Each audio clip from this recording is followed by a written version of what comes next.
It's not you, it's me. Du fait de ce célibat, j'ai du mal à apprécier pleinement ma vie, en réalité. J'ai pas le sentiment d'être là où j'ai envie d'en être, tu vois. Enfin, dans ma configuration de vie actuelle, je trouve que le paysage serait plus joli pour moi s'il y avait un gars avec qui j'avais une relation chouette, tu vois. I love you. It'll pass. Salut les copines, salut les copains, et bienvenue dans un nouvel épisode de C'est pas toi, c'est moi, le podcast qui donne la parole aux célibataires heureux ou malheureux. Aujourd'hui, je reçois Camille. Alors c'est un épisode un peu spécial parce que Camille, c'est une copine. Donc forcément, je pense que c'est un épisode où on va beaucoup rire. Camille a 30 ans, Camille travaille dans l'édition, dans les médias, elle est pigiste. Pas facile de dire, mais je l'ai dit, j'ai réussi. Et Camille, pour vous raconter un petit peu son histoire, c'est une histoire qui m'a beaucoup touchée, parce qu'elle fait un peu écho à l'épisode que j'avais fait avec Maïté, il y a déjà de ça 2 ans. Camille n'a jamais eu, je dis bien jamais entre guillemets, de relation, ou en tout cas jamais eu d'histoire d'amour déclarée. Et ce qui me touche particulièrement dans le témoignage de Camille, c'est que y a beaucoup l'aspect de ne pas avoir été choisie qui en ressort, et l'aspect de ne pas comprendre et de trouver ça injuste. Et avant de débuter l'enregistrement avec Camille, on a pris un petit verre, on a fumé une petite clope et on en parlait. En fait, oui, trouver l'amour ou ne pas trouver l'amour, c'est de l'ordre de l'injuste ou du juste, ou de la chance ou de la malchance.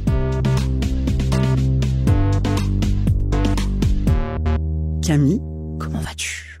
Écoute, ça va très bien, Leslie, et toi ? Ça va, il fait beau, écoute, ça va. Il fait très beau, c'est super. Est-ce que tu te qualifies, enfin tu fais partie de quelle team ? De la team des célibataires, heureuse ou malheureuse ? Pour être honnête, je dirais plutôt malheureuse, mais en vrai, ça me pèse moins qu'avant. Je dirais qu'à une époque, j'avais l'impression que ça me définissait et je le vivais vraiment pas bien. Mais maintenant, j'ai l'impression d'avoir mis en place, alors peut-être à tort, enfin peut-être que c'est pas une bonne chose, mais mis en place des choses dans mon quotidien qui font que je n'y pense pas tout le temps. Donc je suis très occupée, etc. Par contre, les moments où je pense à ma condition de meuf célibataire, genre avant de dormir par exemple, ou les moments un peu de solitude pas choisie, là c'est un peu vertigineux en fait. C'est un peu un vortex de waouh, je vais finir seule, le truc finir seule quoi, un peu fataliste. Donc ouais, plutôt malheureuse, mais ça va mieux pour résumer. Quand tu dis malheureuse, c'est-à-dire, ça te fait ressentir quoi ? Alors, il y a plusieurs strates, mais déjà une espèce d'échec social, parce qu'on va pas se mentir, mais socialement, être une meuf de 30 ans qui a personne, c'est un peu genre, mais elle est bizarre, qu'est-ce qu'elle a fait pour être dans cette situation-là ? C'est très responsabilisant, et ça te donne le sentiment de devoir expliquer pourquoi on est seul, pourquoi on n'a pas été choisi, pourquoi on n'est pas validé, entre guillemets, par un mec, et voilà, avec toutes les considérations féministes qu'on sait, il y a quand même ce truc, être validé par un mec, ça fait de toi plus ou moins une meuf stylée, on va dire. Il y a cet aspect-là d'échec social un petit peu. Et après, évidemment, vis-à-vis de moi-même, je me souhaite pas d'être seule, en fait. Je suis quelqu'un de très sociable, j'aime les gens. En l'occurrence, je suis hétéro, donc j'aime les mecs, et j'aime coucher avec eux, j'aime les rencontrer, j'aime rire avec eux. Et du coup, ça me rend triste de pas avoir ça dans mon quotidien. Et ouais, voilà, c'est ça. Toi, qu'est-ce qui te donnerait envie d'être en couple ? C'est quoi qui te donne envie dans le couple ? J'ai réfléchi ce matin et je sais pas pourquoi je repensais à la BD de Liv Strömquist, Les Sentiments du Prince Charles, que j'adore, c'est vraiment ma bible. Et tu sais, il y a une planche où elle montre tout un tas de gens à un concert et elle montre comment les couples se comportent tous de la même manière, en niant ce fait-là, en disant mais non, mais c'est parce que j'ai envie de le faire que je le fais. Et j'avoue que moi, cet aspect hyper, normé du couple, c'est pas ce qui m'attire. Justement, j'ai l'impression d'être un peu cassée à ce niveau-là, de pas être trop capable de... c'est pas une évidence pour moi d'aller donner des petits surnoms mignons, de se tenir la main, de faire des démonstrations d'affection en public, de me montrer douce et vulnérable. C'est pas forcément inné chez moi, tu vois. Ça, j'ai un peu du mal avec cette image-là du couple tel qu'on l'entend. Donc c'est pas forcément ça qui me fait envie, ou en tout cas je m'en sens pas capable. Mais ce qui me fait envie, c'est l'idée du binôme, tu vois. L'idée du partenaire, du compagnon d'aventure, un peu quelqu'un sur qui compter, un peu un pilier. Et puis l'idée d'aimer quelqu'un qui m'aime en retour, je trouve ça doux comme idée, évidemment. Toi, t'as jamais été en couple ? Non. Enfin, j'ai eu plein d'histoires, tout un tas. des sex friends, des coups d'un soir, des potes qui deviennent des gens avec qui je couche. J'ai eu un copain au lycée, genre j'étais sa meuf quoi, et c'était mon mec. Ça a duré 3 mois, c'est mon record. C'est vraiment mon record. Et bon, alors, le truc qui est intéressant avec cette histoire, c'est que ça a été mon mec officiel pendant 3 mois, suite à quoi il m'a largué. J'ai été très triste. Et puis, il est revenu sans cesse pendant 7 ans. Donc, c'est ma relation la plus longue, mais c'était pas une relation de couple, puisque lui avait par ailleurs une copine officielle. Et moi, j'étais celle à qui il promettait qu'il allait revenir, mais ça n'arrivait pas. Donc ouais, ça, c'est ma seule histoire telle qu'on pourrait l'entendre. Mais par ailleurs, non, pas de couple. C'est marrant parce que, bon, nous, on fait beaucoup d'apéros, etc. Et on en parle de nos relations. Toi et moi, on dit le célibat d'une manière très différente. C'est-à-dire que, par exemple, là, la semaine dernière, on a fait un apéro et on parlait... moi, je l'exprimais que j'avais très envie d'avoir des relations sexuelles en ce moment, mais que j'y arrivais pas. Parce que j'avais besoin d'une forme d'intellect, de connexion. Donc, finalement, c'est quand même une recherche de l'amour. Ouais. Alors que toi, tu me disais, au contraire... La vie sexuelle, aucun problème, rien à foutre d'avoir une connexion intellectuelle si j'ai envie du gars. Donc toi, t'es pas du tout dans un célibat comme le mien, qui est, moi j'appelle ça mon célibat. Je le qualifie un peu de célibat religieux, où vraiment je ne fais plus rien, je ne vis plus rien. Toi, c'est pas ton cas. Alors en fait, c'est un peu plus compliqué que ça, parce que en réalité, moi aussi, c'est un peu religieux depuis 1 an là, pour être honnête.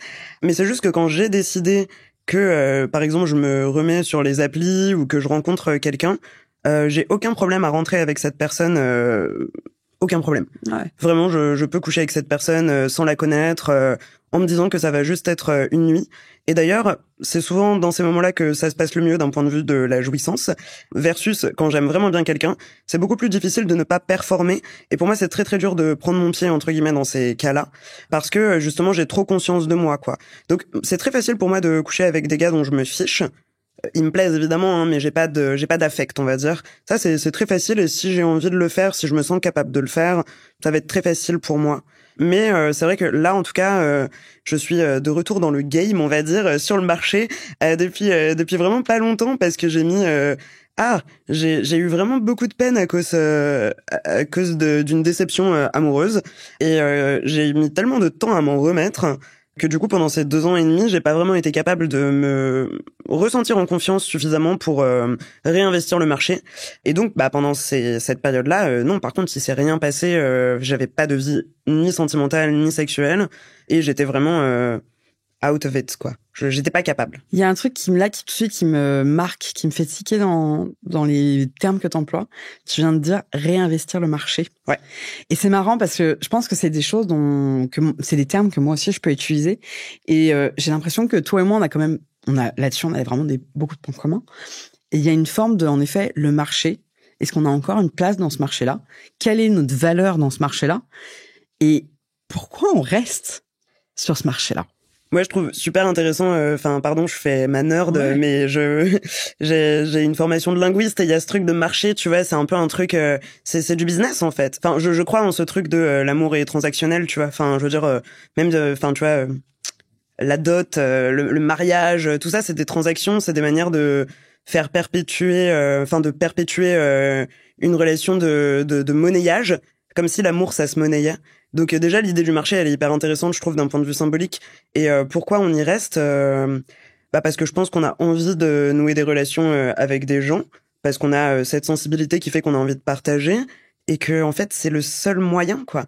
Voilà, franchement des fois je suis un peu en tu vois par exemple les applis c'est pas vraiment mon truc. Moi qui ai une idée de l'amour un peu romanesque qui aime bien l'idée de waouh, rencontrer quelqu'un, avoir un coup de foudre, etc. Les applis, salut, ça va, t'as fait quoi de ta journée à des gens que je connais pas, donc je m'en fiche un peu de savoir comment s'est passée leur journée, tu vois. Ça m'intéressera quand je les connaîtrai. Mais du coup, tout ce petit process-là, je trouve ça tellement pas sexy, pas très intéressant. Mais c'est comme si c'était la seule manière d'avoir accès derrière à quelque chose d'un peu plus abouti, quoi. Donc, on n'a pas vraiment le choix que de se confronter à ce marché, j'ai l'impression. Si on veut, en tout cas, nourrir des relations, quoi. C'est affreux parce qu'en effet, moi, je me sens prise au piège de ce truc-là. J'ai l'impression que, tu vois, j'arrive pas à savoir quand est-ce que j'ai d'autres occasions pour rencontrer quelqu'un. Genre, je sais pas toi, mais moi, autour de moi, tout le monde est en couple. Quand je rencontre un gars en soirée ou un apéro, je me dis, il est sympa, ça drague un peu. Patatras. il est en couple. Oh, l'histoire de ma vie. Enfin, c'est un délire. J'ai l'impression, tu vois, j'ai quand même le podcast, je vois les stats du podcast, donc je pense qu'il y a quand même beaucoup de meufs célibataires. Oui. Il y a quand même un truc généralisé où ça devient très compliqué de dater, je pense pour des mecs aussi, mais bon, j'entends moins cette parole-là. Mais, enfin, est-ce qu'il y a encore des gens célibataires à notre âge? Ouais, l'âge, c'est un truc aussi. Puis c'est super confrontant, enfin, surtout, enfin, quand t'es une meuf, que t'as potentiellement, je sais pas, envie de fonder une famille ou d'avoir des enfants, il y a aussi, enfin, c'est bête ce que je veux dire, c'est tellement évident, mais il y a aussi ce truc, ben, quand tu commences à arriver à la trentaine et que tu vois tes potes faire des vrais trucs d'adultes, en fait, je sais pas, il y a ça aussi, quoi. Moi, je me sens toujours un peu ado dans ma tête. Pas que je le suis, hein, je suis très adulte et indépendante par ailleurs, mais il y a un peu ce truc de la vie bien rangée, c'est comme si c'était pas fait pour moi. Et on est amené de plus en plus à constater qu'autour de nous, bah, les gens se dirigent vers ça. Donc c'est hyper confrontant aussi, quoi. Et après rencontrer des gens dans la vraie vie, c'est vrai que ça. Je réponds à ta question là, hein, oui, le coup de, ouais, le rencontrer des gens dans la vraie vie, bah on en parlait tout à l'heure. Je trouve que dès que tu réinvestis les applis, il y a aussi ce truc où toi tu admets. Enfin, tu t'admets à toi-même que t'as envie de réinvestir le marché. Je vais arrêter avec cette expression après parce qu'elle m'agace. Non, mais t'as raison. Mais t'as raison. T'as envie de re-rencontrer des gens. Du coup, dans la vraie vie, c'est plus simple aussi des fois. Enfin, j'imagine que des fois, on dégage des choses sans s'en rendre compte. Et du coup, c'est vrai que quand toi, t'as décidé d'être prête à faire ce pas-là vers l'autre, peut-être que ça se ressent aussi dans la vraie vie. Après, moi, j'ai une anecdote rigolote avec ça. Je rencontre régulièrement des gens des mecs dans la vraie vie qui n'habitent pas dans le coin. Donc j'ai un max de gars à l'étranger, tu vois, avec qui il y a eu du flirt, des trucs mimi qui me plaisent et tout, mais juste ils sont pas là, genre. C'est vraiment le level up du sabotage, tu vois. Ça fonctionnerait avec ce mec qui habite à Berlin. Après, moi, je suis prête à tout quitter pour aller à Merlin. Ouais, moi aussi. So let's go. Mais comment tu construis quelque chose avec quelqu'un qui habite si loin, quoi? C'est marrant que tu parles de ça parce que, donc, je suis partie en vacances à Berlin. Ouais. Et à Berlin, je me suis mise sur les applications de rencontres. Ouais.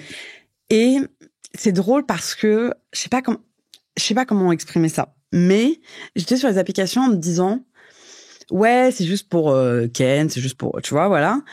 Mais dans l'idée aussi de la belle histoire, oui. De l'histoire un peu de cinéma où on va avoir un coup de foudre, où il va me trouver tellement unique, tellement différente, tellement celle qu'il choisit, qu'il va tout quitter pour partir à Paris. Ou alors moi, ça va être tellement évident, ça va tellement me submerger que ça va être évident d'abandonner mon taf de rêve et mon appartement magnifique et de partir m'installer dans une nouvelle aventure à Berlin. Finalement, comme si le prétexte de l'amour était en fait juste le prétexte à une nouvelle aventure. Parce qu'aujourd'hui, bah, ma vie, ouais, je vais tous les matins au bureau, je rentre tous les soirs, je fais un petit verre, il y a pas de mec, il y a pas de meuf, c'est le quotidien, tu vois. Mais bizarrement, tu vois, quand je date, non les gars, j'ai pas daté depuis what? Mais quand je vais sur les applications en essayant de dater à Paris, il y a plus un truc de j'allais dire presque d'hygiène. Il faut le faire pour me prouver que je suis encore là aujourd'hui en ce moment, je suis exactement là-dedans. Je me force un peu à dater, tu vois, dimanche dernier, j'ai fait un date en me disant pour me prouver que j'y arrive encore un peu. Oui, je vois. Le date ça n'a rien donné. Le mec me plaisait bien. En tout cas, on s'est hyper bien entendu, mais bon, visiblement, ça n'a rien donné. Il n'a pas donné suite. Mais ce que j'ai retiré de ce date, c'est que je suis partie en me disant genre, ça va, je suis encore capable. Je suis encore capable. Bah, le truc du date, c'est que ça nous prouve autant de choses à nous-mêmes que, enfin, c'est au-delà de la rencontre avec l'autre, c'est aussi pour se prouver à soi qu'on est capable de le faire, qu'on est capable de plaire, qu'on est capable d'être dans la séduction, etc. Mais tu vois ce que tu dis sur Berlin, où t'avais l'envie de la grande histoire, c'est aussi, enfin, moi pour le coup, je me reconnais 100% là-dedans. J'ai déjà eu, des histoires avec des types qui habitent pas là où je vis, enfin à Paris, quoi, du coup, et à être super triste que ça marche pas, quoi. Alors même que, y a rien pour que ça marche, puisque je l'ai vu quelques fois en week-end, déjà. Enfin, tu vois, il y avait ça avec un Italien qui habitait pas en France et que j'ai vu quelques fois et c'était super. Mais en fait, on n'a rien construit. Enfin, genre, on a passé des soirées ensemble, c'était cool. On a couché ensemble, c'était cool. Mais évidemment que ça n'allait pas donner lieu à une histoire et j'étais déçue quand même, quoi. Parce qu'on se raconte aussi, on a envie de Ouais, c'est ça quand je dis que je suis assez romanesque, c'est qu'on a envie de croire que tout peut se passer en instantané, alors que je me rends compte en entendant les récits de potes qui pour le coup parviennent à nourrir des relations sur le long terme et tout, qu'en fait l'amour c'est beaucoup moins ça a l'air beaucoup moins sexy que ce que je crois en fait. Mais peut-être que c'est pour ça que ça marche pas aussi, tu vois. Peut-être que ça marche pas parce que moi je me fais une idée de d'instantané, alors qu'en fait au final une relation c'est plus les trucs du quotidien qui font que ça en est une, quoi. Et ça me vend un peu moins de rêve. En fait, Je suis prête à prendre, mais ça me vend moins de rêve. tu vois, moi, j'ai été très dure avec les mecs que j'ai reçus dans le podcast, Ouais. où ils étaient tous dans une attente de coup de foudre. Ouais. Et en fait, moi, hyper jugeante là-dessus, en fait. Non, le coup de foudre existe, mais on peut pas courir après le coup de foudre. Oui. Sauf qu'en fait, quand je réfléchis aux histoires qui ont été très importantes dans ma vie, c'est des histoires où il y a eu un coup de foudre. Ouais. Et quand tu fais des dates, tu vois, il y a pas de coup de foudre, en fait. C'est des trucs, ouais, c'est sympa. Ça mériterait de faire un deuxième date ou un troisième date et de voir ce que ça donne. Mais en fait, ni l'un ni l'autre ne fait cet effort-là. Et c'est là où ça me terrifie un peu. C'est qu'en fait, je me dis, on a tous envie de coups de foudre, de trucs romanesques, de l'ordre du film. Parce que je pense que c'est comme ça que les choses se déclenchent, quand même, mine de rien. Pour avoir envie de donner une chance à quelque chose, il faut qu'il y ait un truc un peu flamboyant. Mais à la fois... Tu vois, à la fois, le dernier gars que j'ai fréquenté, je sais pas si tu te rappelles, le journaliste reporter, là. Bon, il y avait pas de coup de foudre, mais mine de rien, tous les ingrédients étaient là, et moi, j'étais, let's go, on tente, on voit. Ouais. Donc je suis hyper partagée sur ce truc de coup de foudre, je me pose de plus en plus de questions. Parce qu'à la fin, en fait, le coup de foudre aussi, est-ce qu'il naît vraiment de trucs, tu vois, qui sont naturels? Est-ce que c'est pas juste des conditions sociales? Est-ce que c'est, tu vois, j'arrive pas à savoir. Toi, t'as déjà eu des coups de foudre pour des relations réalisables? Il y a juste un truc sur lequel je veux rebondir avant de répondre à cette question, c'est quand tu dis que tu reproches au mec d'idéaliser le coup de foudre, etc. Je te rejoins là-dessus, mais aussi parce que je pense que le coup de foudre peut vite devenir une excuse. Comment dire, l'absence de coup de foudre peut vite devenir une excuse pour ne pas faire d'efforts, tu vois. Ah non, mais c'est parce que j'ai pas eu le coup de cœur. Donc du coup, je la maltraite ou je lui réponds pas, je la ghost. Et en fait, c'est pas une raison. Enfin, comme tu dis, des fois, comment dire, entrevoir la chose de façon rationnelle, comme tu dis que t'as pu le faire en mode tous les ingrédients sont réunis, donc peut-être tentons, et peut-être qu'à un moment ça va finir par donner lieu à quelque chose. Je trouve que c'est aussi intelligent de le faire, même si effectivement, au final, moi j'ai l'impression d'être assez persuadée quand même que c'est une espèce de chimie qu'on maîtrise pas très très bien, hein. Tu vois, qu'on maîtrise même pas du tout. Ouais. J'arrive pas à expliquer, parce que du coup, oui, pour répondre à ta question, mais j'ai déjà eu des coups de foudre, j'en ai eu 2 exactement. Ouais. Des trucs complètement renversants, quoi, enfin qui m'ont fait l'effet d'une vague dans la tronche, quoi. Donc ouais, hyper intense. Est-ce que c'était réalisable? Dans le cas numéro 1, je ne pense pas et je ne me le souhaite pas. Dans le deuxième cas, je comprends toujours pas trop là où ça a bugué. Mais je pense que c'était simplement que j'étais face à un mec qui voulait pas être en couple, tu vois. Mais par contre, moi, le coup de foudre était vraiment réel, quoi. Lui, il avait le coup de foudre, ou du coup, pas? J'en sais rien. Parce que je pense que l'une des raisons aussi pour lesquelles ça marche mal pour moi, c'est que j'ai du mal à me mettre à nu. Et donc à expliquer aux personnes pour lesquelles soit j'ai un petit crush, du crush au coup de foudre, j'ai du mal à le formuler, tu vois. Je vais entretenir la relation, je vais parler à la personne, faire des blagues, essayer de me montrer cool, etc. Mais je vais avoir beaucoup de mal à dire, en fait, je t'aime vraiment bien, quoi. C'est dur de ouf. C'est super dur et j'ai beaucoup de mal à le faire. Du coup, des fois, je me demande si les gens que j'ai beaucoup aimés le savent, les mecs. Parce que mes copines savent que je les aime. Mes amis, ma famille savent que je les aime. Mais les hommes que je kiffe, je sais pas, je suis pas si certaine qu'ils avaient l'info, quoi. Moi, je pense qu'ils savent, hein. Mais tu veux que je te dise? Mais je sais pas. Moi, je pense vraiment que la plupart des mecs qui m'ont vraiment fait quelque chose, ils sont pas au courant. Ils ont aucune idée. Là, par exemple, en ce moment, bon, toi et moi, on sait de qui il s'agit. Il y a quelqu'un qui me plaît beaucoup. C'est complètement déraisonné. Mais je pense que jamais de sa life, il pourrait imaginer que je l'aime bien.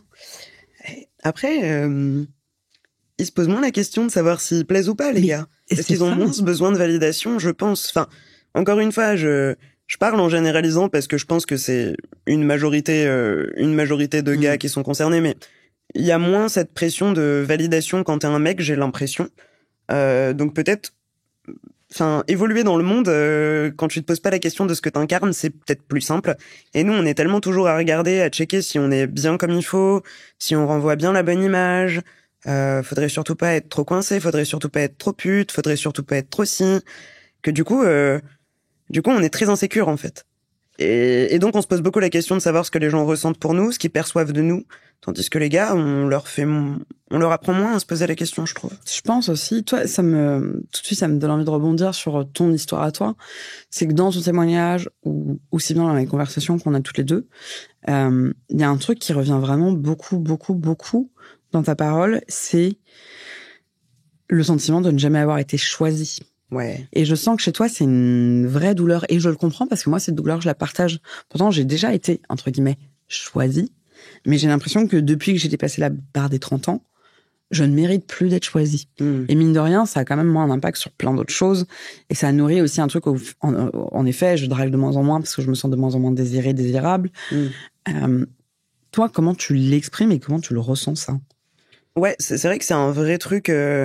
C'est vraiment l'idée de la validation, encore une fois, d'être. En plus, on nous apprend en tant que meuf à être en concurrence avec les autres meufs. Et du coup, bah oui, tu te compares, quoi. Et tu vois que, bah, ouais, par rapport à elle, t'es pas choisi et tout. En fait, ce qui me fait vachement de peine, c'est que tous les gars que j'ai kiffé ou avec qui j'ai entretenu des relations ont déjà été en couple ou l'ont été après l'histoire que j'ai partagée avec eux. Donc ils sont capables de l'être, tu vois ce que je veux dire? C'est pas des personnes qui sont incapables de construire des relations, juste pas avec moi. Et jamais avec moi. Et comme chacun voit midi à sa porte, il s'avère que moi, dans ma vie, effectivement, je suis pas quelqu'un qui est choisi, mais ça, c'est un fait, tu vois. En plus, oui, moi, j'en souffre, ça me fait de la peine, mais enfin, il y a plein de personnes, certainement, qui sont aussi dans cette situation, et j'aime pas du tout me victimiser, parce que, par ailleurs, il y a plein de choses qui vont bien, mais c'est quand même un fait, tu vois. C'est indéniable que je ne suis pas choisie par les gars avec qui je date ou que je kiffe. C'est difficile d'en tirer des conclusions glorifiantes pour soi, quoi. Tu vois, t'as toujours les copines qui disent « Ah, mais c'est un connard, ah, mais tu mérites pas, etc. » Oui, mais en fait, 1 + 1 + 1 + 1, à la fin, moi, le résultat des relations que j'ai eues, c'est que quand même, je suis pas choisie à la fin. Donc, quelle conclusion en tirer, à part celle de se remettre en question, de se demander ce qui cloche, où est-ce que je suis cassée, qu'est-ce que j'ai fait? C'est marrant parce qu'il y a un truc, là, quand tu t'exprimes, presque tu t'excuses de ressentir une forme de... Enfin, je sais pas comment tu dis ça, mais tu dis ouais, je veux pas me victimiser. Il y a plein de trucs chouettes dans ma vie. Je suis pas une victime de pas être choisie. Et c'est drôle parce que toi et moi, quand on en parle hyper en toute transparence, etc., on assume toutes les deux que c'est pas juste, en fait. Ouais, alors là-dessus, je te rejoins totalement. Et moi, tu vois, il y a un truc, et on se le disait là tout à l'heure en haut avant d'enregistrer, c'est que on nous impose toujours d'être positif, d'être malgré tout dans une forme de leçon de vie. Je ne suis pas choisie, ce n'est pas moi, juste après moi, le millième a encore une relation. Parce que moi, ça c'est un vrai truc, vrai trauma. Le nombre de mecs avec qui j'ai débuté des choses, finalement, ils me disent « je suis pas prêt ». Et puis une semaine après, tu te rends compte qu'ils sont en train de vivre une histoire avec une meuf. Ouais. Et j'ai l'impression qu'on m'impose tout le temps d'être positif, intelligente et pas victimaire. Sauf qu'en fait, je trouve qu'on a le droit d'être en colère, de ne trouver ça pas juste et d'être victimaire, en fait. Oui, c'est pas normal. C'est pas normal. Tout le monde devrait avoir le droit d'être choisi. Et aussi bien toi que moi, on n'est pas plus merdique que les autres, en fait. Non, en fait, je suis d'accord, je te rejoins totalement. Enfin, sur tout ce que tu viens de dire, il y a clairement une injonction à la résilience. Faudrait surtout pas trop dépasser dans tous les sens. Faudrait pas avoir trop de colère, trop de tristesse, parce que ça donnerait pas envie. Je crois que en réalité, pas pour faire de la psychologie de comptoir, mais la raison pour laquelle je m'excuse, c'est que j'ai pas envie d'ajouter... tu vois, je me sens déjà suffisamment nulle de pas être choisie. Si en plus elle se plaint, oh là là, tu vois. Tu vois ce que je veux dire? Il y a un peu un truc, j'ai pas envie de porter ce double masque de la loose, quoi. Donc, mais à la fois, oui, je te rejoins. Enfin, en vrai, oui, moi j'ai de la colère, un peu moins, encore une fois. Enfin, c'est comme ça... C'est horrible, il y a une forme d'acceptation au bout d'un moment, mais à la fois, je suis en colère parce que j'ai pas envie que ma vie ressemble à ça, tu vois. Enfin, moi, du fait de ce célibat, j'ai du mal à apprécier pleinement ma vie, en réalité. J'ai pas le sentiment d'être là où j'ai envie d'en être, tu vois. Enfin, dans ma configuration de vie actuelle, je trouve que le paysage serait plus joli pour moi s'il y avait un gars avec qui j'avais une relation chouette, tu vois. Et le fait que ça arrive pas, le fait que ça m'échappe, la raison pour laquelle ça n'arrive pas, ça fait de la peine, ouais. Et enfin, non seulement de la peine, puis en plus il y a toujours un peu ce truc de... Enfin voilà, moi je suis en thérapie depuis des années, je me remets beaucoup en question, j'ai pas l'impression d'être... Enfin, oui, enfin, je te rejoins aussi sur le fait que toi et moi, on n'est pas plus merdique que qui que ce soit d'autre, tu vois, il y a pas de... Voilà, les amis qui ont envie d'être rassurants, ils te disent mais il y a pas de raison et certainement peut-être, tu vois, mais en attendant c'est là et moi c'est ça qui m'embête et c'est ça qui me met en colère, c'est que ça a l'air tellement évident que ça marche pas puisque ça ne marche pas. Et en même temps, j'arrive pas à faire en sorte que ça bouge à cet endroit-là, tu vois. Et une colère aussi parce que pour le coup, les années de thérapie, le coût émotionnel, enfin l'énergie et l'argent que ça coûte, enfin ouais, le coût émotionnel et financier que ça représente, et les mecs en face qui te ghostent. I mean. C'est vrai que des fois, moi, c'est là genre, bah merde quand même. Je fais des efforts. Non, mais c'est que des fois, je me dis, mais putain, j'ai un podcast sur le célibat. Genre, je fais des interviews avec des meufs célibataires. On parle de ça, on réfléchit à ça. Je lis, j'écoute des podcasts, je vois une psy. Putain, en face, pour avoir un mec qui est pas capable d'articuler ses émotions, qui n'est pas capable d'articuler, je me sens d'insécurité, tu me plais ou tu ne me plais pas. Parce que dis-moi, franchement, tu ne me plais pas, ne me fais pas perdre mon temps. Puis en plus, franchement, ça aurait le mérite d'être clair et expéditif, mais on n'a plus trop le temps non plus. Et puis c'est surtout, enfin, je préfère un down direct que des montagnes russes émotionnelles qui sont douloureuses, quoi. Vraiment, à la fin, je préfère, quoi. Et puis tu vois, genre, j'en viens à me dire, et là, pardon, je vais être un peu piquante, mais vraiment ce truc de... pour moi, les mecs qui se croient suffisamment adultes pour baiser, qui est un truc d'adulte quand même, on va pas se mentir, avoir des relations sexuelles est un truc d'adulte, mais qui sont des bébés quand il est question d'exprimer leurs émotions, devraient être interdits de baiser, en fait, à un moment donné, quoi. Tu veux faire des trucs d'adulte, fais-les jusqu'au bout et parle-moi, quoi. C'est vrai, tu vois ce que je veux dire? Mais c'est vrai, si tu veux baiser comme un adulte, agis émotionnellement comme un adulte. Please. Si t'es pas capable de verbaliser ce que tu vis, t'as pas le droit de baiser. Non mais voilà. Non mais j'ai envie d'inscrire cette loi quelque part. À minima d'en faire un t-shirt. C'est le titre de cet épisode. Si t'es pas capable d'exprimer, t'as pas le droit de baiser. Putain, mais c'est vrai. Ouais. Moi, j'entends des fois, même dans nos milieux, féministes, queer, avec des gens bienveillants, j'entends des fois des gens dire ah là là, lui ou elle qui est encore célibataire à son âge, il y a forcément un problème, quoi. Et c'est pas très sympa. Et puis en plus, en vrai, le couple, moi par exemple, sincèrement, je vois, c'est là où je constate qu'il y a un décalage et qu'il y a un problème en ce qui me concerne, tu vois, ou peut-être pas un problème, mais en tout cas quelque chose, c'est que j'ai l'impression que c'est tellement facile pour certains. Ça a l'air d'être une facilité folle. Il y a des gens, ils enchaînent des relations longues sans cesse, ils rencontrent la bonne personne au bon moment, au bon endroit. Et ça tout glisse, t'as l'impression. Donc bravo à eux. Et toi, t'es là à galérer. Et moi, je comprends pas. Je comprends pas comment... vu que ça m'est jamais arrivé, je comprends pas comment on passe de coup d'un soir à relation de couple. Je comprends pas comment on passe de date autour d'une bière parce qu'on s'est rencontrés sur telle ou telle appli à on construit une relation. Je ne sais pas. Ce moment de switch-là, je ne le connais pas. Et je sais pas comment il arrive. Et voilà. Et donc, du coup. Mais pareil. Tu vois? Genre. Mais moi, si j'essaie de me rappeler des relations que j'ai eues avec des gens que j'ai rencontrés sur des applications de rencontres, j'ai l'impression que c'est du jour au lendemain. Genre, tu fais le date, le lendemain, t'es en couple. Ouais, mais ça, tu vois. Mais je te parle de ça, tu vois, le dernier gars avec qui j'étais, donc c'était il y a bientôt 6 ans. En effet, on s'était rencontrés sur Tinder. Je me rappelle, en effet, il est venu boire un verre, on est parti à une soirée après. On est rentré chez moi et je crois que très rapidement on s'est dit on est quoi? Oui, c'était rapide. Voilà, et on était en couple. Et j'ai l'impression qu'à chaque fois que j'ai eu des relations de couple via des applications de rencontres, c'était comme ça. Mais en effet, l'entre-deux, j'en ai pas de souvenir. Sauf qu'en fait, à mon âge, tu vois, aujourd'hui, mais j'en sais rien. Est-ce que je dis ça pour me rassurer?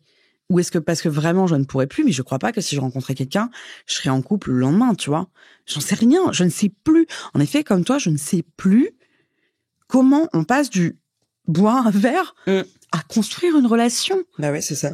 Ouais, puis après, tu vois, enfin, ce truc de du jour au lendemain être en couple avec tout ce que c'est censé impliquer en termes de symboles, de codes sociaux. En fait, peut-être qu'à 30 ans, on a moins, enfin, à la trentaine, on a moins la place pour s'investir du jour au lendemain à fond 100% dans un couple. Enfin, genre, moi, j'ai mon J'avais taf, 30 ans. j'ai mes potes, je vois pas comment, enfin, il y a ça aussi, tu vois, c'est ambivalent. Genre, j'ai envie d'être avec quelqu'un, mais des fois, je me dis, mais où est-ce que je le mets, quoi? J'ai pas la place. Parce que c'est ça, tu vois, aussi. Enfin, j'ai très envie, que ça se passe. Mais le processus pour que ça arrive me semble un peu vertigineux, quoi. Mais du coup, c'est dur parce que ça voudrait dire que là non plus, il y a pas de règles ni d'astuces à mettre en place, tu vois.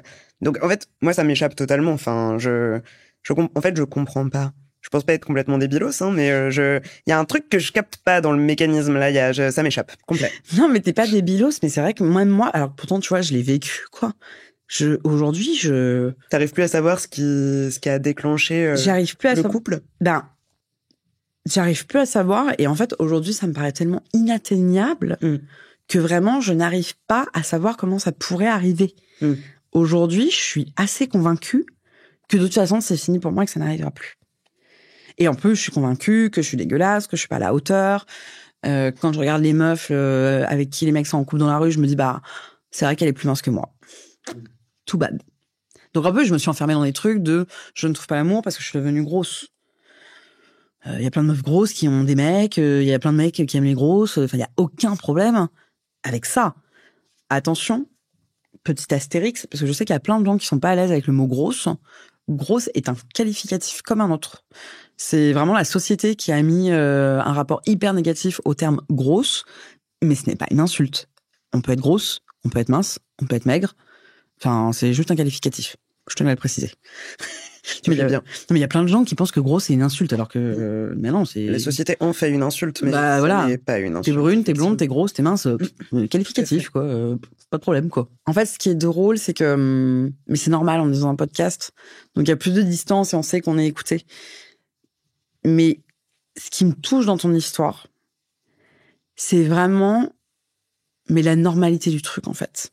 C'est que j'ai l'impression que on nous fait tellement croire que c'est pas normal d'être célibataire, que les meufs ne sont pas célibataires, que tout le monde est en couple, toute la société est faite pour des gens en couple. Et c'est ce qu'on disait tout à l'heure, on nous interdit d'être en colère, que ça ne nous arrive pas. Et moi, je crois que c'est vraiment ce qui me touche le plus dans ton histoire, c'est d'assumer que t'es en colère. Et je trouve que t'es hyper forte pour ça, parce que quand je regarde toutes les meufs célibataires, et toutes, putain, on n'est pas beaucoup, quoi. Ouais. On est 3. Mais j'ai l'impression qu'on se masque toutes en société à s'obliger de dire, non, mais c'est ok. Je suis ultra indépendante. J'ai pas de problème. Ça ne me manque pas. De toute façon, voilà, c'est comme ça. Je suis hyper indépendante. Et toi, c'est pas du tout ça. Toi, t'assumes pleinement que, en fait, bah, c'est ok, tu vis ta vie, mais, parce qu'il n'y a pas le choix, quoi. Alors, oui, et c'est vrai, tu vois, mais des fois, je me demande si ça me met pas aussi une balle dans le pied. Parce que, par exemple, ce truc de l'indépendance et de...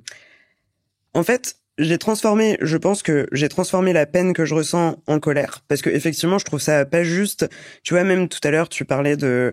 On en vient vite à se flageller et à se reprocher d'être nous-mêmes dans ces cas-là, à se détester physiquement, à se trouver trop ci ou pas assez ça, et être violente avec nous-mêmes, alors qu'on le ferait jamais à nos meilleures copines, ou à nos copines tout court, ou à n'importe quelle autre meuf, parce qu'on est féministe et que toutes les meufs sont super, sauf celles qui sont pas super, mais mais bref. C'est super dur d'être douce avec soi. Donc en fait, je trouve que c'est hyper ambivalent. Donc on en vient à se détester, et en même temps, on a quand même un peu d'instinct de survie, et donc on se crée une carapace aussi, quoi. Donc moi, je pense que j'ai transformé ma peine en colère parce que j'ai pas non plus envie d'ajouter à ma grande solitude, ou en tout cas à mon grand sentiment de solitude, l'image d'une meuf éplorée, tu vois. Donc je préfère être un peu guerrière, indépendante et tout, et revendiquer ça. Et oui, en vrai, en plus, je suis en colère parce que j'estime ça pas juste la façon dont les gars se sont comportés avec moi, tu vois. Enfin, typiquement, les gars qui se découvrent une copine après qu'on a couché ensemble, peut-être que l'information aurait pu venir avant, tu vois. Ça, c'est pas cool. Le ghosting, c'est jamais ok.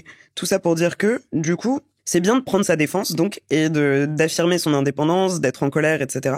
Mais je me demande si des fois, du coup, dans mes rencontres avec des gars, ça me porte pas aussi, ça me fait pas défaut, tu vois.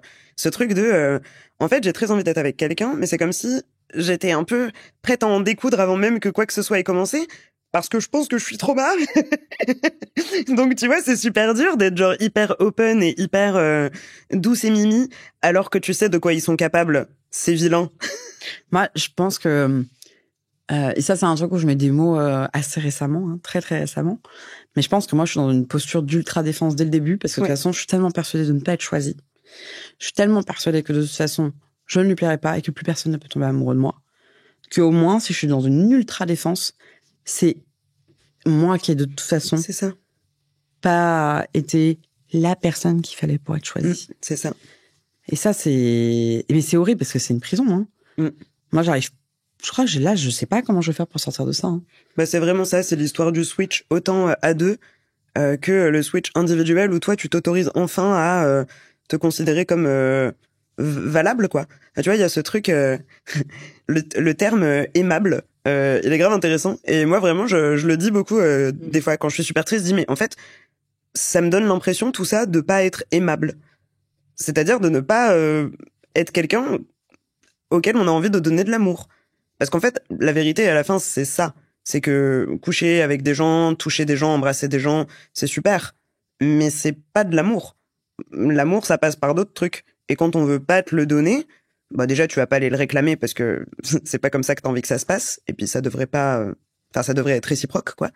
Et ouais, enfin, c'est violent, en fait, ce truc de se sentir pas aimable, tu vois. Et d'avoir l'impression, encore une fois, de mal faire les choses. Mais en même temps, je me dis que si ça peut nous permettre de nous empouvoirer un petit peu, se dire que des fois, il suffit de s'aimer un peu plus et de croire un peu en soi pour que peut-être les choses aillent dans notre sens. C'est peut-être ça le switch en soi-même, c'est de s'aimer un peu plus et d'être un peu plus sympa avec soi, quoi. C'est marrant parce que tu retombes dans un truc t'es dans un truc hyper juste où tu dis, bah, je me sens pas aimable. Et c'est drôle de remettre le terme, enfin, la signification de ce terme aimable. Et tout de suite, tu re-switches dans un truc où peut-être finalement, c'est moi qui devrais être ci, c'est moi qui devrais être ça. Ah, mais moi, je pense que c'est de ma faute, de toute façon. Bah, je pense que je suis cassé, tu vois.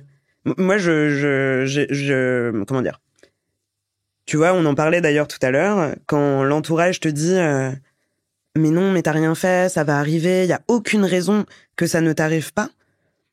Et moi, je dirais que depuis le début de ma vie sentimentale et sexuelle, j'ai l'impression qu'il y a un truc qui va pas. Je ne suis pas choisie. Je suis... parce que je veux dire, ça a toujours été comme ça, tu vois. Il y avait des gars qui étaient intéressés, mais ils se mettaient en couple avec une autre meuf. Moi, j'étais le flirt, j'étais celle qu'on baise. Et donc, ça fait depuis, je dirais, mes 14-15 ans, ça a commencé tôt, que je dis, il y a un truc qui va pas. Et depuis mes 14-15 ans, mon entourage qui m'aime et qui est bienveillant me dit, il y a aucune raison que ça ne t'arrive pas. Le fait est qu'à 30 ans, ça ne m'arrive pas. Donc il y a un truc, tu vois. Et en fait, je reviens toujours au fait, et c'est là où, en général, je me mets en colère, c'est que je dis aux gens, mais vous pouvez pas nier la naissance de ce sentiment. Je suis pas folle, tu vois, je suis pas folle, ça ne se passe pas. Peut-être que ça m'auto-sabote de me le répéter en boucle, ça c'est sûr, j'admets, tu vois. N'empêche que, en attendant, il se passe rien. Et j'ai un peu l'impression que tant que la vie ne m'aura pas prouvé que c'est possible, je vois pas comment je peux y croire, parce que ça ne m'est pas arrivé, tu vois. Mais donc elle vient de là, la colère, quoi. La colère, elle vient du fait déjà de subir cette solitude et du fait d'avoir le sentiment de pas être entendue / pas comprise par le monde autour, quoi. Il y a jamais aucun mec qui t'a fait une déclaration? Si, quelques-uns, tu vois, mais c'est pareil, c'est pas trop pour moi, ça, je crois. Comment ça? Tu vois, souvent, ceux qui font des déclarations, c'est les gens qui te connaissent pas trop. Du coup, je le prends pas personnellement, tu vois. Tu sais, il y a des gars un peu qui s'enflamment vite, qui disent oh là là, même sur les applis, tu vois, des fois oui, bon, ça... Non mais ça. Et après, dans la vraie vie, oui, il y en a qui s'emballent un peu, tu vois, des déclarations passionnées, non. Pour répondre à ta question très simplement, celle, non. Mais par contre, des gens qui s'enflamment, oui. Et du coup, pour le coup, ça me met assez mal à l'aise, parce qu'en général, enfin, tu vois, je me dis que ça devrait peut-être pas avoir à se passer comme ça. Généralement, quand tu déclares quelque chose, ça veut dire que t'as besoin que l'autre l'entende. Et moi, je me dis que j'aimerais bien que ce soit un truc réciproque qui a pas besoin d'être nommé aussi, tu vois, des fois. Wesh, là, t'es dur, là. Ouais. Eh, ma sœur, souvent, là. je les trouve un peu cringe, moi, les gars, en mode mamie, je vous ai attendu. Non, enfin, genre, laisse-moi tranquille. Ouais, mais moi, j'ai du mal aussi à ouvrir Ok. cette partie romantique de moi, quoi. C'est dur. Ouais, non, parce que là, tu vois, moi, par exemple... Mais en même temps, on m'a pas fait de déclaration. Moi, je me dis, enfin, tu vois, la solution à tout ça, moi, j'ai l'impression d'avoir ma vraie vie, celle dans laquelle je suis, et la vie parallèle, où il y a plein d'histoires d'amour que je rate. Et je me dis, mais c'est pas possible que personne n'ait de crush sur moi. Je veux dire, moi, le nombre de fois où j'ai des crushs sur des mecs, et ils n'en sauront jamais rien de leur C'est sûr vie. qu'il y a des gars qui ont des crushs, des meufs, Mais des du gens qui ont coup, des crushs pour moi, toi. je n'arrive pas à visualiser que Hmm. des gens puissent avoir des crushs sur moi, Hmm. vu que jamais personne ne me le verbalise. Hmm. Donc c'est pour ça que je suis pas d'accord avec toi. Ça te ferait pas du bien, justement, que si on était dans un monde où, plus simplement, on se dit, bah, écoute, je te le dis, tu me plais. Ah, mais ça, On saurait que quand la personne nous le dit pas, bah, c'est qu'on lui plaît pas. Et puis Mais ça, voilà. c'est super, tu vois. Moi, j'adore le frontal. Quand j'ai répondu un peu rapidement quand j'ai dit ah non, surtout pas, faut pas faire ça, c'est cringe, parce que je croyais qu'une déclaration avec beaucoup trop de mots. Mais le tu me plais, il est super. Le tu me plais, il est super. Il a le mérite d'être clair. Encore une fois, ça rejoint un peu ce qu'on se disait tout à l'heure, quoi. Enfin, un mec qui est capable de dire, ou une meuf ou n'importe qui date, qui est capable de dire ce qu'il ressent.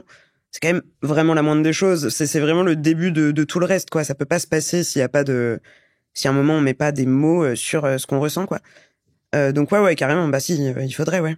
J'adorerais. Mais Moi, en plus, c'est vrai, parce que quand j'arrive à un date maintenant, bon, enfin, tu vois, le date que j'ai fait la semaine dernière, j'étais tellement persuadée d'être dégueulasse. C'est-à-dire que je suis arrivée, de toute façon, je me disais, t'es dégueulasse, il va pas te choisir. Pendant tout le date, je me disais, j'arrivais même pas à être dans une posture de séduction, parce que de toute façon, j'arrivais en me disant que je suis dégueulasse. Et à un moment, il me parle qu'il a couché avec sa voisine, il me montre une photo de sa voisine, parce que c'est moi qui le demande, je sais plus pourquoi. Je vois la meuf, mannequin. Et là, c'était parti. Pendant tout le date, je lui ai balancé des pics en mode genre, oui, de toute façon, toi, t'aimes que les mannequins. Il n'y a pas un moment où il a démenti. Pas un seul. Il avait plus rien à faire. ouais, des fois on va. Ouais, ça revient au truc de la compète, quoi. C'est horrible. Enfin, moi vraiment le nombre de fois, enfin tu vois, et en plus à me retrouver dans cette situation, à me demander, enfin tous ces mecs qui se sont trouvés une meuf après moi, tu vois, alors ils donnaient l'impression d'être hyper désinvoltes, phlegmatiques, pas du tout intéressés. Tous mes potes me disaient non, mais en même temps, Camille, ce mec a pas l'air d'avoir envie d'être en couple. C'est marrant, 2 mois après, il est en couple, le gars, tu vois. Bref. Et du coup, c'est impossible de pas se comparer, tu vois. C'est impossible de pas se dire ah mais oui mais parce qu'elle est plus grande que moi, enfin ou ah elle est plus mince que moi, ah oui mais elle a des cheveux comme si. Impossible. Et du coup donc non seulement il y a cette envie un peu, enfin tu vois on est dans une posture envieuse un peu. Il y a ça et il y a le fait que ça fasse mal à son ego. C'est ça, enfin on en a pas beaucoup parlé mais en vrai indépendamment du sentiment de solitude, il y a aussi que ça fait mal à l'ego, quoi. Tu vois, on en revient au truc de validation et tout, mais moi vraiment j'ai du mal à beaucoup m'aimer quand il y a personne pour me rappeler que je suis aimable, encore une fois, tu vois. C'est quand même chouette quand t'as passé une mauvaise journée de rentrer le soir et d'avoir quelqu'un. Je sais que ça se passe pas comme ça dans tous les couples et qu'il faut pas idéaliser, hein. Mais disons dans un couple où les choses sont mimi, tu rentres le soir, t'as passé une journée de merde et on te dit que t'es chou ou que t'es jolie ou que t'es trop belle, ça te va bien cet habit ou j'en sais rien. La meuf trop inexpérimentée, je dis n'importe quoi. C'est vrai que les mecs font pas beaucoup ça. Non, mais tout ça pour dire que se prendre un compliment en rentrant d'une sale journée, c'est un truc qui cheer up un peu. Et quand tu rentres chez toi solo et que tu te regardes dans le miroir et que tu te trouves toujours aussi dégueulasse que l'heure d'avant et qu'il y a personne pour te réconforter, bah ça fait de la peine, quoi. Moi, L'ego prend cher aussi, hein, quoi. Là, quand tu parles du fait de rentrer, de retrouver quelqu'un, moi, c'est l'hiver que j'appréhende. Ouais. Ouais. L'hiver, il fait nuit, tu pars du bureau, t'arrives chez toi, il y a son père. À nos âges, il y a plus grand monde qui va aller boire un verre parce que tout le monde est en couple. Enfin, maintenant, à chaque fois que tu proposes un verre, ah bah attends, bah je suis avec un tel dès que tu veux partir en vacances. Ah bah je peux pas, je pars en vacances avec mon mec. Enfin, tous nos plannings de célibataires se font en fonction du planning des gens en couple. Et c'est comme si on passait après eux. Notre vie en tant que célibataire passe toujours après celle des couples. Ouais, il y a un peu un truc de sous-statut, quoi. Ouais. C'est ton existence en tant qu'individu a moins de valeur que une paire ou un binôme en face, quoi. Ouais, tu pars en vacances. Ouais, bah. Tu pars en vacances dans une maison T'es la seule Tu dors par célibataire. terre avec un torchon sur les épaules, quoi. Non, mais en général, tu te payes le vieux clic-clac tout pourri et toi, t'as payé ta part solo alors que les couples ont divisé leur part. Grave, hein. Ouais, ça, c'est vraiment une injustice très concrète pour le coup, par exemple. Bon, je vois pas trop comment on pourrait la réparer par ailleurs, hein, mais c'est vrai que c'est en laissant la chambre, en laissant la chambre aux célibataires de temps en temps. Ouais, c'est clair. C'est en fait, on part toujours du principe que c'est moins pour la personne célibataire et plus parce que vous êtes deux de l'autre côté. Mais tu sais, c'est même le coût de la vie. Enfin, tu vois, moi, j'y pense souvent. Les gens qui me disent, ah putain, mon appart, je le paye cher et tout, 1100 balles et tout. Ouais, mais tu vis à deux. Ouais. Tu vis à deux. Tu payes pas 1100 balles ton appart. Moi, je dois le payer seul. Mon salaire, c'est la seule chose qui me sert à vivre. Genre, je suis en colère de ça aussi, en fait. Ouais, moi aussi, ça me vénère. Surtout, je sais pas, le quotidien à Paris, il est pas trop fait pour les gens seuls, je trouve. Il y a un peu un truc, déjà, c'est super frénétique, c'est un peu solitaire parce qu'il y a tellement de monde autour. Du coup, ça accentue ton sentiment d'être un individu dans la fourmilière, quoi. Ça coûte cher. Et comme tu dis, tu peux pas diviser le loyer en deux. Et il y a effectivement ce truc des emplois du temps hyper, en fait, le week-end, dans notre tranche d'âge, les gens en couple, ils sont même pas à Paris. Ils vont se faire un week-end en Normandie, en Bretagne ou sais-je. Ils ont plein de mariages aussi. Ça, c'est fou. Genre, vraiment, on arrive dans cette période de la vie. Mais en plus, moi, je suis très peu invitée au mariage. Et quand j'y suis invitée, genre, il y a ce truc d'être seule, je sais pas. En fait, autant le couple est un peu une institution dans la vie en général, à la période de notre vie là où on est, notre tranche d'âge, je trouve on peut pas éviter. Les balles, elles sont là, quoi. Tu les prends dans la tronche, quoi. C'est trop violent. Tout te rappelle que t'es pas adapté solo pour la vie adulte, quoi. La vie adulte, elle n'est pas faite pour être affrontée seule. C'est clair. La vie adulte est trop dure. L'hiver seul est trop dur. L'été seul dans un parc avec son livre, on se sent comme une merde. Ouais. C'est trop dur. Et encore que ça va. Franchement, alors tu sais, l'hiver sous l'eau du ghetto, horrible, quoi. Moi, tout me casse les couilles. Je suis dans un parc, je vois des gens qui se font des mamouilles. Ta gueule. Mais casse-toi, je te pousse, tu roules et tu vas de l'autre côté du parc. Tu vas en vacances, tu veux aller au bord de la plage. Et là, il y a ceux qui ont réussi à faire des familles, ils sont avec leurs gamins. Ceux qui sont amoureux. Mais vos gueules. Cassez-vous, restez un peu cachés chez vous. Je trouve qu'il devrait y avoir au moins une journée par mois, la journée des célibataires. Je trouve que une journée par mois, on devrait avoir le monde pour nous. Arrête, c'est une super bonne idée, laisse-les présidente, please, quoi. Ouais. J'en peux plus des gens qui se bécotent dans le métro, qui se roulent des grosses pelles dans le métro. Ouais. Et à chaque fois, moi, je me dis, ah non, alors moi, ça jamais, je ferais ça, hein. Qu'est-ce que j'en sais? En fait, le truc, c'est que c'est ça aussi. Moi, en fait, à la fois, je trouve ça hyper confrontant et ça m'énerve. Et en même temps, genre, je sais que je ferais ça. Tu vois. Et je m'en priverais tellement pas. Il y a ça aussi, tu vois. En fait, je crois qu'il y a une représentation de l'amour où aussi c'est censé prendre toute la place. Donc c'est vraiment difficile de reprocher aux personnes qui y ont accès de faire souvent, leur histoire vient au centre de leur vie. Ça rejoint un peu ce que tu disais c'est difficile de continuer à entretenir des relations amicales avec ses copines en couple, par exemple, parce que leur mec va prendre toute la place, ou leur meuf. Et du coup, toi, en tant que copine célibataire, t'es super frustrée de constater que ta pote, elle privilégie son gars par rapport à toi. Ou sa meuf, encore une fois. Mais en même temps, moi, j'ai toujours dit, demain, je rencontre un gars qui me plaît de ouf, peut-être vous me voyez pas pendant 3 mois et j'aurai aucun scrupule. Parce que, en vrai, je capte. Tu vois, moi aussi, ça rend fou. En fait, ça rend zinzin d'être amoureux. Donc, du coup, on a des attitudes zinzin. C'est marrant. Donc, je leur pardonne un peu. Et tu vois, quand je vois les gens dans le métro se rouler des pelles de manière, genre, tellement impudique, je suis là. Allez-y, presque envie de les applaudir, tu vois. Ah non, moi, j'ai vraiment envie de leur dire, mais c'est pas possible, stop. Ouais, je capte. Je capte aussi, je sais pas, je capte les deux, tu vois, mais... En fait, quand je suis dans des périodes où je me dis, ça peut m'arriver, là, je me dis genre, oh, c'est mignon, ça m'arrivera un jour. Quand je suis des périodes où je me dis, non, t'es vraiment dégueulasse, ça ne t'arrivera jamais, personne jamais ne tombera amoureux de toi, tu es nul et tu ne mérites pas. Là, je me dis, mais c'est pas possible, sautez. Sautez par la fenêtre. Laissez-moi. Cassez-vous. Quand je rentrais de Berlin, genre, j'étais dans le train qui allait vers l'aéroport et j'étais bien, j'avais passé une semaine merveilleuse et tout. Et à côté de moi, il y a un couple. Ils étaient, mais tu sais, assis l'un en face de l'autre et ils faisaient que se rouler des pelles comme ça et se caresser le genou et tout. Et vraiment, je sentais le genou du mec Ah ouais, non, mais qui ça va, cognait contre le mien dès qu'il se caressait. J'étais genre, mais Mais ça suffit. Bah oui, non, mais là, c'est trop invasif. Ça suffit, laissez-moi tranquille. Arrêtez de m'imposer votre amour. Oui, vous êtes amoureux. Mais j'en ai marre. J'en ai marre que ça arrive aux autres, mais pas à moi. Bah oui, ça, oui. De toute façon, c'est confrontant, quoi. On arrive malheureusement à la fin de cet épisode. Oh. J'aurais pu parler très très longtemps encore, franchement. Moi aussi. C'est fou, hein. À chaque fois ça passe très vite. Hein. Ouais.